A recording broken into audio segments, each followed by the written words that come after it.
से काम किया और सांप का कान नहीं हो, बराबर? सांप का कान सभी को पता है, आज प्रभु भोज है लेकिन लोग नहीं आए। ध्यान देना, आमीन। बाइबल के अंदर लिखा है अंत के दिनों में कथा कहानियों के पीछे चला जाएगा, भविष्यवाणी किया गया और वही हो रहा है। साल का पहला प्रभु भोज, बाइबल कहता है जो मेरे मांस और लहू लेते हैं उनमें जीवन होगा और जो मांस और लहू नहीं लेगा उनमें जीवन। प्रभु यीशु मसीह क्यों आया? कौन सा जीवन? बहुत दाऊद का जीवन। आमीन, हालेलुया। 10:10 के अंदर बोलता था यीशु आया बहुत दाऊद का जीवन देने। आप सोच सकते हो कि इस संसार में भी हमें आशीर्वाद देना चाहता है। सिर्फ स्वर्ग में ही देगा, इजराइल में ही देगा, ऐसा नहीं है। वो बहुतायत का आशीर्वाद कौन सा भी कोपरे में क्यों ना हो, कौन सा भी एरिया में क्यों ना हो, कौन सा भी देश के अंदर क्यों ना हो, लेकिन खुदा हमें आशीर्वाद देना चाहता है। आमीन, बोला आमीन, हालेलुया। पर लोग समय दे नहीं पाते, समय पर आ नहीं पाते हैं और वो साल भर फिर तकलीफ संकट में गुजारते रहते हैं। आमीन। हम लोग, मैं आपको बताना चाहता हूँ यह 2025 है, आपको मालूम है एंड टाइम में हम लोग आखिरी समय में गुजर रहे हैं। अभी ध्यान देना, बाइबल के अंदर बहुत से भविष्यवाणी है। आमीन। बाइबल के अंदर थोड़ा कलाम को जरा मैं खोल खोल के बताना चाहता हूँ। बाइबल के अंदर 21 विपत्ति के बारे में होता है। बहुत से लोग हम देखते हैं भविष्यवाणी करते हैं, कोई नॉस्ट्राडामस है और बहुत सारे खुदा का बंदे लोग भी भविष्यवाणी करते हैं। अभी ये जो हथियार चल रहा है, मैं आपको सच बोलता हूँ एंड के समय में जादू टोना के द्वारा से इस हथियार से काम करेगा। बहुत से बच्चे लोगों को दिखा देते, बहुत से बच्चे लोगों को एंड में बलि चढ़ाने वाला। बहुत से भविष्यवाणी हैं, बहुत से लोग ऐसी करते हैं, पर होगा, मैं ऐसा नहीं बोलता हूँ, लेकिन मैं आपसे कहना चाहता हूँ कि बाइबल का भविष्यवाणी 21 विपत्ति के बारे में दिया गया। अगर आप देखिएगा बाइबल में, आपको मालूम है रेवलेशन, और वहां पे 1:3 के अंदर लिखा है धन्य है वो जो इस भविष्यवाणी के वचन को पढ़ता और वो जो सुनता और वो जो इस पर चलता। आमीन, आमीन, हालेलुया, वो धन्य होगा। क्यों बताया गया? क्योंकि हमें जानना धन्य मतलब क्या है। धन्य का मतलब हम बन जाना, धन्य का मतलब हम आशीर्वाद हो जाना, धन्य का मतलब, मैं आपको बताना चाहता हूँ यहाँ पे आंधी आएगा, तूफान आएगा, भूकंप आएगा, सुनामी आएगा, कई रोग आएगा, कई महामारी आएगा, कई बीमारी आएगा, ध्यान देना, लेकिन इन विपत्तियों से बचना। यहाँ पे सबसे पहली बात, 21 विपत्ति का मतलब 7 मोहर के सिक्के, 7 विपत्ति, 7 तुरहियों की विपत्ति, 7 मोहर की जो सिक्के की जो विपत्ति है, आप रेवलेशन 6:7 के अंदर दिया गया। मैं मुंह से बोल देता हूँ, मैं ज्यादा वचन नहीं दूंगा, पर थोड़ा वचन दूंगा, आपका दिमाग में आना चाहिए। ओके, 6 का पहला वचन पढ़ते हैं। फिर मैंने देखा कि मेमने ने उन 7 मोहरों में से एक को खोला और उन चारों प्राणियों में से एक का गर्जन का शब्द सुना। बस सुनो, कौन सा मोहर खोला? 7 मोहर, ध्यान देना, ये यानी 7 विपत्ति। अब 6-7 अगर पढ़ेगा, ये मोहर के बारे में दिया है। ठीक, हम दूसरा कलश को देखते हैं, दूसरा संकट को देखते हैं। ये 7 मोहर के सिक्के बराबर 7 विपत्ति बराबर। मैं पूरा वचन पढ़ेगा, सुनाई जाएगा। 8 का पहला वचन पढ़ते हैं। अभी दूसरा तुरहियों की विपत्ति। जब उसने सातवीं मोहर खोली तो स्वर्ग में आधे घंटे तक सन्नाटा छा गया। एक समझ जाओ, स्वर्गों के अंदर आधा घंटा कंप्लीटली सन्नाटा छा गया जब तुरहियों की विपत्ति आई। आगे बढ़ो। तब मैंने उन 7 स्वर्गदूतों को देखा। 7 स्वर्गदूतों को देखा जो परमेश्वर के सामने खड़े रहते हैं और उन्हें 7 तुरहियां दी गई। 7 तुरहियों दी गई। आमीन। कितना तुरहियों? 7। अब ध्यान देना ये तुरहियों के बारे में। Praise the Lord. 7 विपत्ति हो गया। कितना हो गया? 7 7 14 बराबर। अभी तीसरा विपत्ति जो है और वो है 7 बाटी। 16 चैप्टर पहला वचन पढ़ते, 16 का पहला वचन। फिर मैंने मंदिर में से किसी को ऊंचे शब्दों से उन 7 स्वर्गदूतों से यह कहते सुना। 7 स्वर्गदूतों से ये कहते हुए सुना, जाओ परमेश्वर के प्रकोप से 7 कटोरों को पृथ्वी पर उंडेल दो। आमीन। हालेलुया। ये 7 कटोरे ये बहुत ही कब का समय है? ध्यान देना, इस 7 कटोरों का जो है ये कभी है जो 7 साल का महाविपत्ति काल है। अभी ध्यान देना मेरे ख्याल में। मैंने बताया पहला मोहर का मतलब क्या है आपको मालूम है? बाइबल में 13 चैप्टर के अंदर 18 में भी लिखा है कि 666 नंबर का मोहर शैतान का है, बराबर।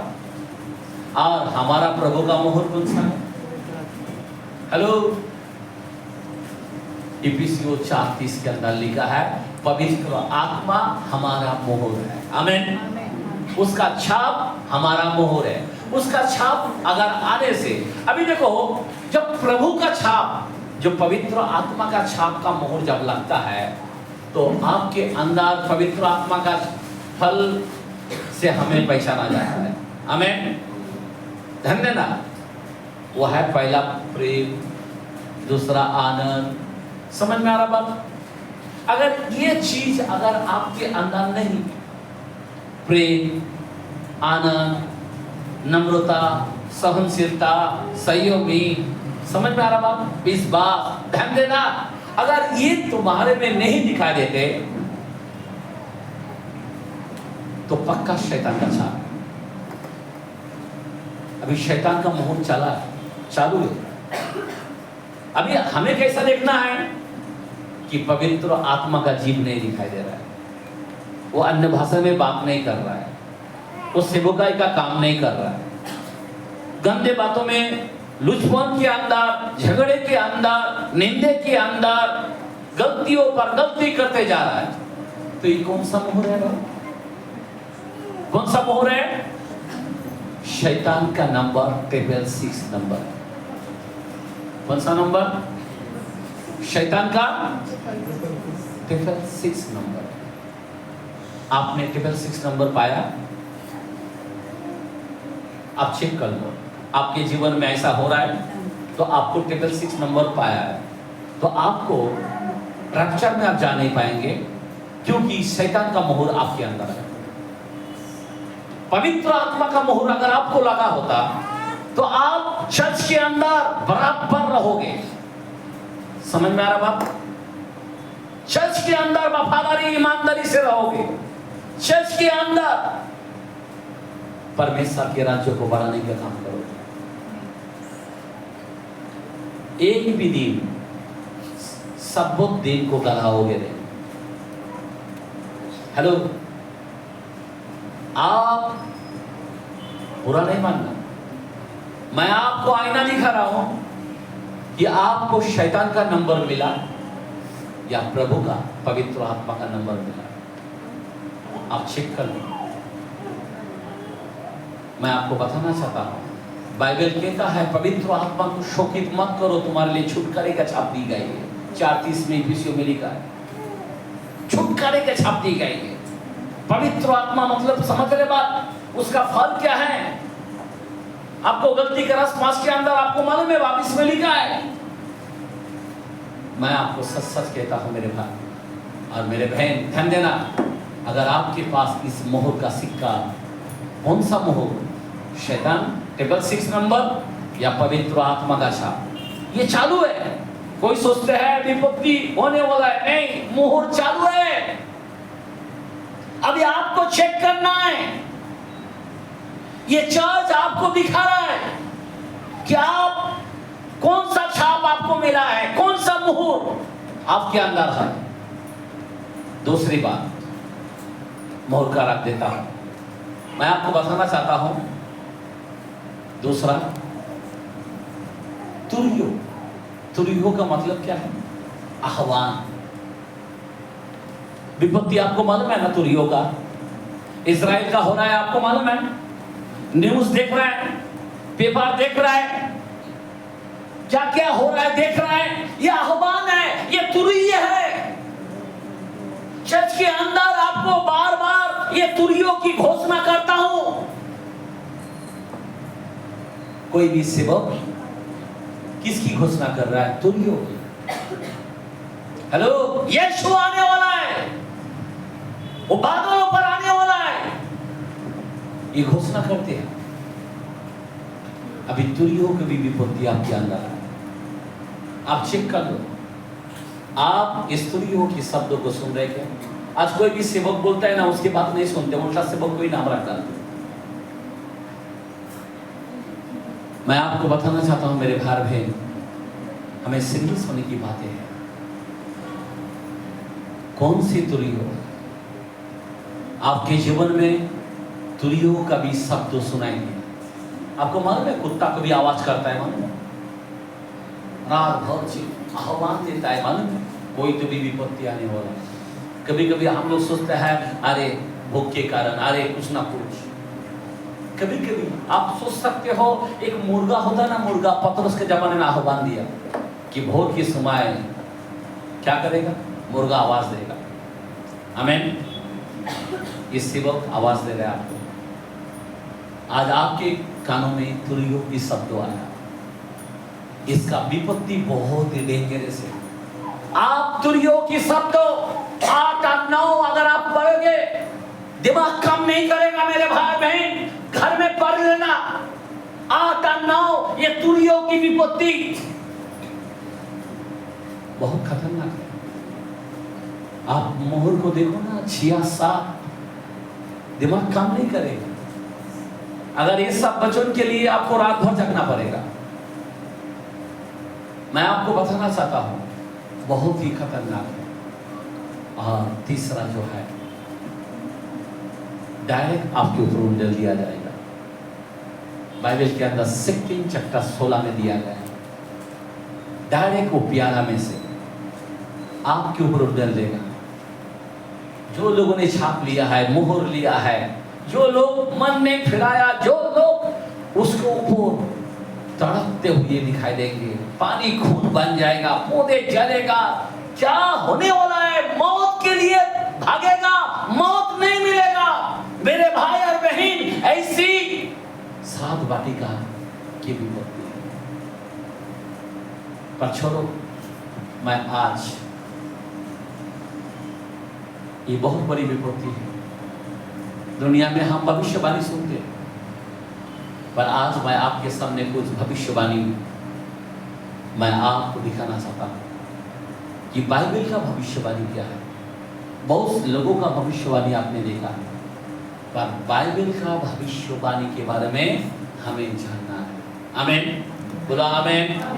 इच्छा है, रेडी है बाइबल का भविष्यवाणी? आमीन, बोलो आमीन। आज हमें जानना है। आपको मालूम है, हमारे जीवन में 3 भविष्यवाणी मैं आपके जीवन में दिखाना चाहता हूं। कितना भविष्यवाणी? 3। आपको मालूम है, हमारे जीवन में एक 3 काल होती है, बचपना, जवानी और बुढ़ा। बाइबल के अंदर भी पिता, पुत्र और पवित्र आत्मा का काल है। आमीन, बोला आमीन। वो अल्फा, वो मेगा, वो पहला, वो पिछला, वो यगानु एक सा है। आमीन, जो है, जो था और जो आने वाला, ये 3 काल आज आपके सामने रखना चाहता हूँ। हमारे इस 2025 के अंदर मैं सिर्फ 25 में नहीं कहता हूँ, पूरा बाइबल का जो भविष्यवाणी, ये 3 भविष्यवाणी मैं आपको दिखाना चाहता हूँ। ध्यान देना, मेन पॉइंट के अंदर आपको आना है। आज ये 3 भविष्यवाणी के बारे में हमें जानना है। सबसे पहले आज आपको और हमको जानना है, प्रभु ने कई शिष्यों को कहने लगा, तुझे बड़े दुख, बड़े कलेश उठाकर परमेश्वर के राज्य में जाना पड़ेगा। मत्ती के कलाम में भी ऐसा कहा है। हेलो, हम एक चट्टान पर घर बनाना चाहिए। बाढ़ आएगा, आंधी आएगा, तूफान आएगा, हेलो, ऊपर से हिलाएगा, हवा से हिलाएगा, नीचे से भी भूकंप करेगा, बराबर। लेकिन चट्टान अगर ना होने के कारण क्या होगा? जो चट्टान पर घर नहीं बनाया वो क्या होगा? मैं आज आपको बताना चाहता हूं, आपका जीवन ये 2025 के अंदर चट्टान पर आपको घर बनाना चाहिए। आमीन। 2025 में आपको कैसा घर बनाना है? चट्टान पर घर बनाना है। अभी आप ध्यान देना, क्यों मैं आपको बताना चाहता हूं। आंधी आएगा, तूफान आएगा। आमीन, आमीन। अभी 3 तूफान के बारे में हम देखेंगे, 3 कालों के हिसाब में हम देखेंगे वचन के द्वारा। सबसे पहले मैं आपको बताना चाहता हूं, दुनिया में बाइबल का पहला जो आंधी या तूफान कहते हैं, किसके जमाने में हुआ था पता है? वो पानी से खत्म हुआ था। तूफान के बारे में बोल रहा हूं, आंधी के बारे में बोल रहा हूं, बराबर। जुना करार में अगर हम देखते हैं, योना के बारे में हम देखते हैं। किसके बारे में? योना। देखिए जरा कलाम, हम 4 से 10 तक देखते हैं। पहला वचन का 4 से 10, योना के कलाम में पहला वचन में 4 से पढ़ते हैं। पहला वचन का 4 से 10। हाँ सुनो।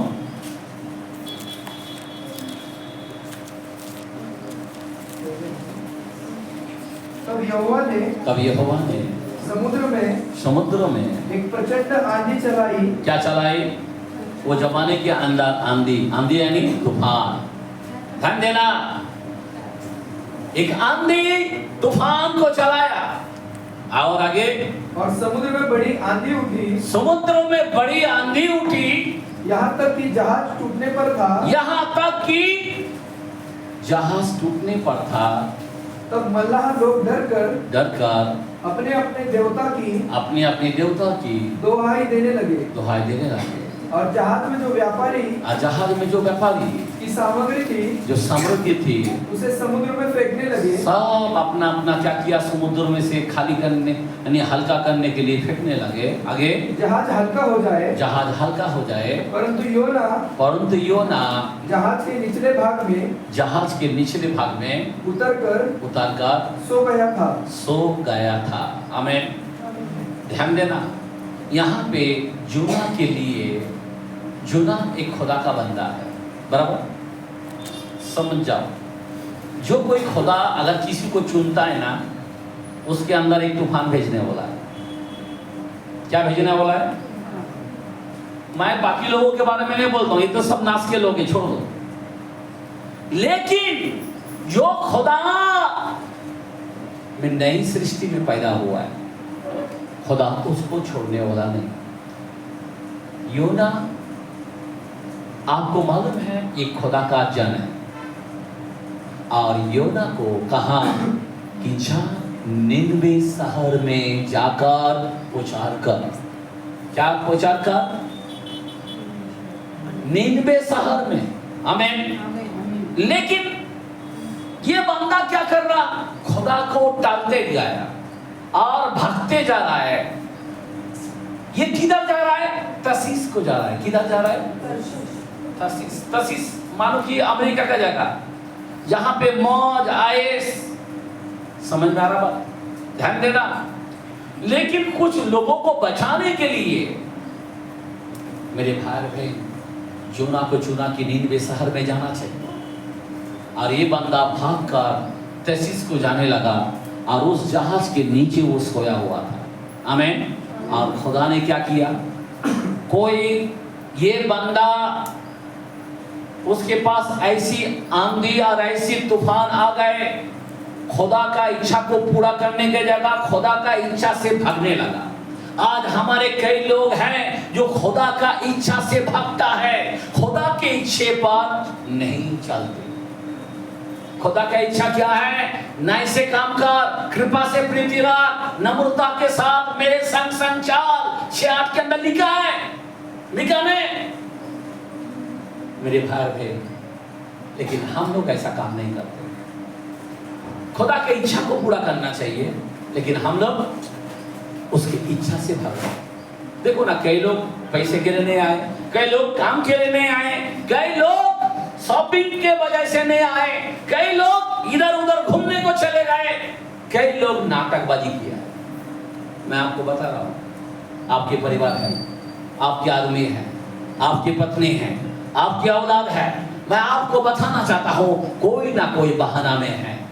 याद रखना, योना के जीवन में एक खुदा ने एक आंधी और तूफान को भेज दिया, और उससे क्या हो गया? वो जहाज टूटने पर आ गया, जहाज हिलने लगा वो आंधी के अंदर, और वहां पे जो एक के वजह से सारे लोगों में प्रॉब्लम आ रहा और डूबने लगा, सब लोग चिल्लाने लगा। उसके बाद आगे पढ़ो कलाम को। और वो गहरी नींद में पड़ा हुआ था। गहरे नींद में पड़ा हुआ था। तब माझी उसके निकट आकर कहने लगा, हाँ, तू भारी नींद में पड़ा हुआ क्या करता है? समझ में आ रहा बात? आज कई लोग भारी